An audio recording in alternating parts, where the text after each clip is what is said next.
நமக்கு வருகிற எல்லா உபத்திரங்களிலும், எல்லா வியாதிகளிலும், எல்லாவற்றிலும் என் ஆண்டவரே நின்று நமக்கு நல்ல சுகத்தையும், நல்ல பலத்தையும், நல்ல ஒரு ஆசீர்வாதத்தை ஆண்டவரே கட்டளையிட்டு இருக்கிறார். ஆண்டவர் அப்படி செய்த எல்லா காரியங்களையும் நம்ம இன்னும் உங்களுக்கு ஆண்டவர் தனிப்பட்ட முறை எல்லாம் சத்தத்தை உயர்த்தி நம்ம சொல்லுவோம். நீர் செய்த நன்மைகள், நீர் எங்கள் குடும்பத்தில் ஒவ்வொருவருக்கும்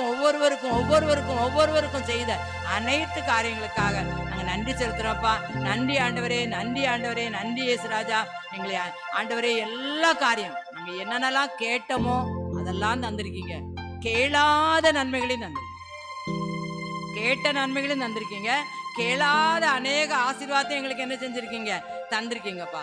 அதற்காக உமக்கு நாங்கள் சோத்தரிக்கிறோம், அதற்காக உண்மை நாங்கள் துதிக்கிறோம், அதற்காக உண்மை துதிக்கிறோம் துதிக்கிறோம் துதிக்கிறோம் துதிக்கிறோம். சோத்திரம் சோத்திரம் ஆண்டவரே. எங்களுடைய வாழ்க்கையில நீர் செய்த அனைத்து நன்மைகளுக்காக, அனைத்து ஆசீர்வாதங்களுக்காக, எல்லா காரியங்களுக்காக நாங்கள் நன்றியோடு நன்றி